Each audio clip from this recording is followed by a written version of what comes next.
Hello and welcome back to our tea time at the Ritz. It's Monday. It's our fifth week of doing these videos, which I can hardly believe. But here we are again, all these lovely, wonderful, familiar faces as they're getting to be in this glorious room, and we're all having a delicious cup of tea.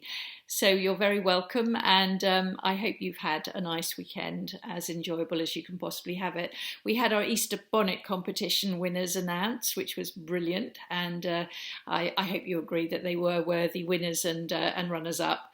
But that was a nice thing to do. I wonder how you're all getting on. If I ask you, it's quite a loaded question, really. You know, how are you feeling? But it's likely that your feelings are changing and are moving as this situation that we find ourselves in progresses. I think I talked to you in the very first week about the change curve, the fact that human beings react to very dramatically different change situations in quite predictable ways. There's a beginning around shock and denial, and then there's a bargaining stage, and then the curve is going down. And there can come a point where people actually reach rock bottom, which may be happening for some of you, or may have happened already, and perhaps you're coming out of it. But that rock bottom phase is a difficult one because it's a low energy one. It's one where you feel a bit desperate, maybe quite depressed, unhappy, uncertain, and there might be times when you're finding yourself crying a lot and getting upset. So if you have been experiencing that, then, just accept that that is quite normal and that it won't last, because actually the next stage is when the curve starts to move upwards into something a lot better and easier, because it's kind of an accommodation with the situation. You become more resigned, more resolved around it. And it's because also you're possibly starting to see some of the green shoots of the situation going away and becoming improved and better. Now, I have been pretty okay during the last 4 or 5 weeks. I've managed to stay quite positive and optimistic and hopeful, and I certainly haven't experienced terrible depression, although I've had the odd down day. But I thought I'd share with you some of the things that I've been doing that have really helped me, and I'm sure they're common to what you're doing as well. But these are sort of over the last 5 weeks. This is what I've learned really does make a difference to my to how I'm feeling and my general mental health.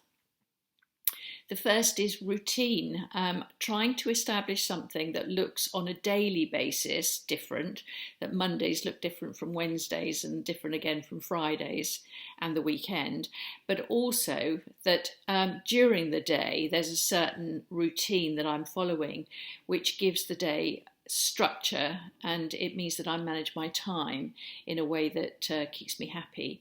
So I've been doing the same that I do every day, every morning, regardless, really, during this time, even though I'm not going to see anybody. But then I do see somebody, because I have this brilliant opportunity every day to create a fantasy around the idea that I'm going to meet several hundred amazing women at 4 o'clock at the Ritz for a cup of tea.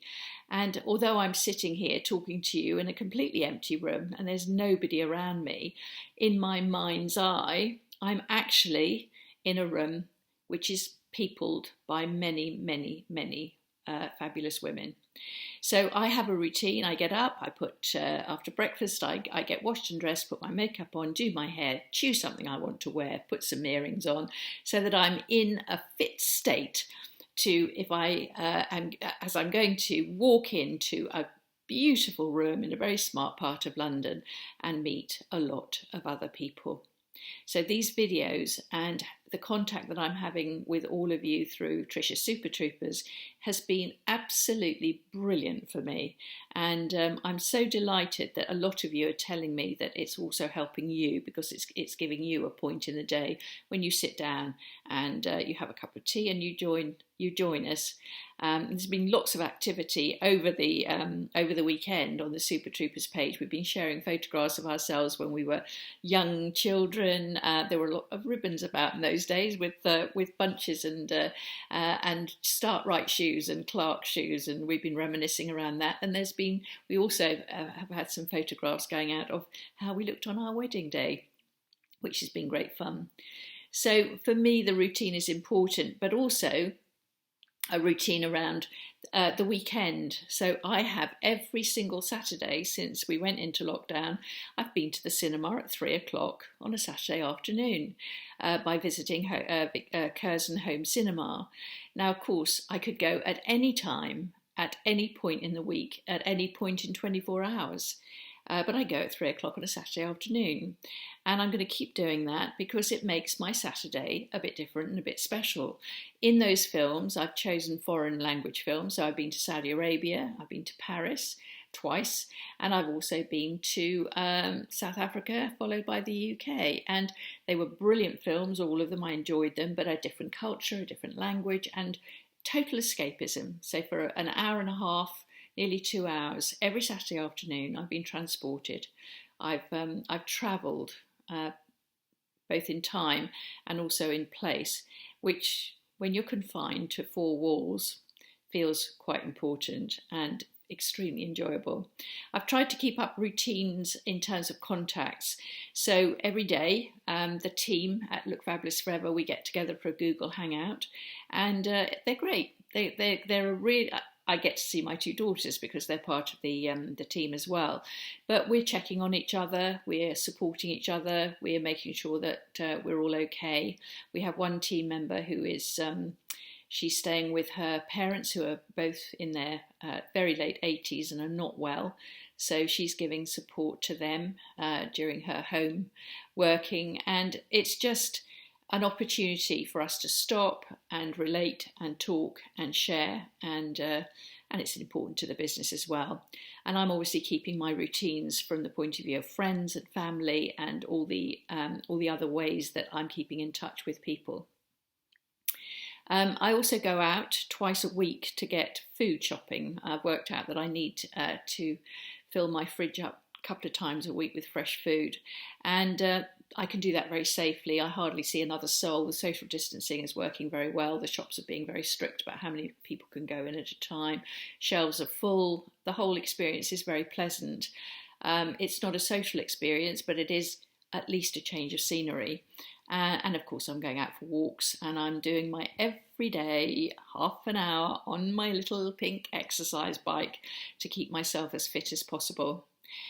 The odd treat, I have to say, I've been indulging in a bit of internet shopping, sometimes for very mundane things like hairspray, but also for a few little indulgences, one of which I will be wearing tomorrow, a very spectacular blouse that I bought, quite a lot more expensive than I would normally pay, but I'm not spending very much money on anything else at the moment, and I just saw it and I thought, oh, I'd like that. So I bought it. So having somebody knock at the door and it's a delivery is, well, that's a nice thing to happen as well. Looking for the good news, I listen to certain podcasts, again, on a regular basis. One comes out on a Wednesday, one comes out on a Friday. I make a date to listen to those. They tend to be discussion podcasts and things that I'm interested in. I don't watch much of the news at all. I think I know what's going on. I know what the statistics are. I know what some of those terrible images are that we're getting to see. And I know that there's a lot out there that's going on that's sad and uncomfortable and is disturbing in lots of ways. But I try to engage with it minimally. And I think that helps me to feel okay, whilst not being in denial around it at all. And finally, as I said, this situation that I'm in here, feeling that I am part of this fantastic group, which has now grown to over 2,000 women worldwide, has been phenomenally important to me. And I know that you're telling me that it's important to you as well. So I'm really pleased that we've all been able to do that.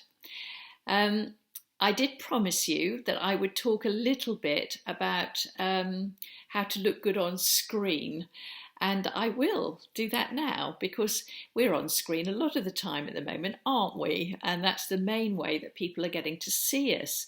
Well, are they seeing your best side when you're on screen, or are you doing lots of unfortunate things, which means that you aren't coming across as your most fabulous self?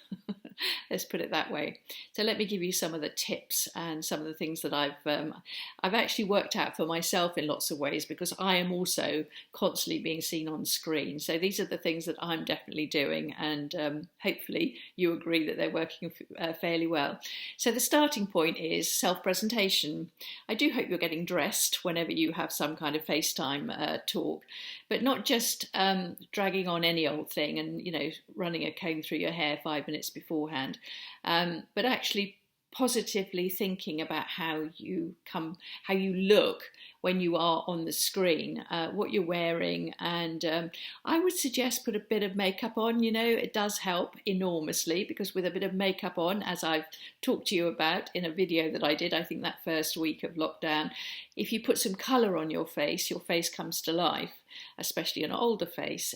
So putting on some lippy, a bit of blusher, even the minimum, some mascara, a bit of blusher and some lippy will help considerably. So think about your self-presentation. The second thing is think about the background. I've been fascinated in recent weeks with all these interviews down the line on various television programs, is just where people are sitting. Some of them have been distracting in the extreme. It's like almost too much information. I do not want to see, whatever it is, wherever it is they're sitting. Sometimes all you can see is their ceiling. Sometimes I get very fixated, say, on their bookcase, the books that they've got on their bookcase. What are they reading? What are those books? Anyway, I think some backgrounds are very distracting. So think about the background that you've got in whatever FaceTime that you're doing. Sometimes if you've got a window behind you, what is happening is that your face is then thrown into shadow, so that when people are looking at you, all they can see is that sort of like bright halo of light around your head, and they can't really properly see your face. So you should really always be facing a window with the best light that you can possibly create. If it's evening time and it's got dark, do think about what your lighting is and what it's doing, because if it's throwing lots of shadows onto your face, again, it can make you look really quite ghoulish. I'm sitting here with a window beside me, and I think that's giving me quite a nice bit of shine on my hair, possibly, and it's not making pushing my face too many shadows onto my face. So that's okay. But just think about that. And think about the position of your two things are really important to do with the position of your screen. Now, I'm sitting here on my sofa, and I've actually got my legs up, so my legs are straight. And on my lap, I have quite a thick cushion. And on top of the cushion is balanced my Apple Mac computer. Now, I'm going to take the cushion off.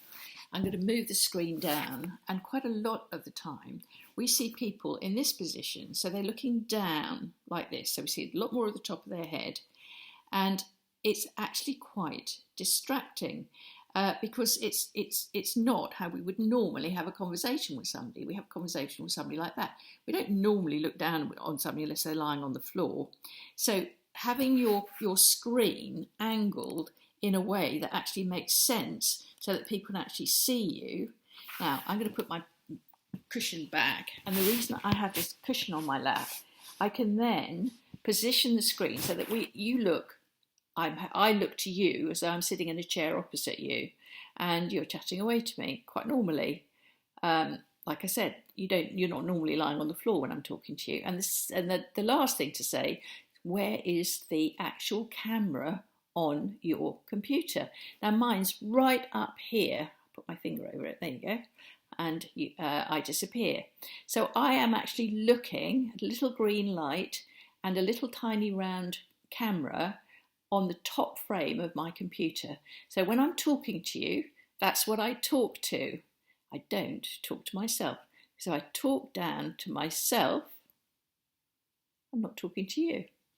So find out where the camera is on the device that you're using and talk to that, because that way you'll look as though you're talking to the person on the other side of the screen.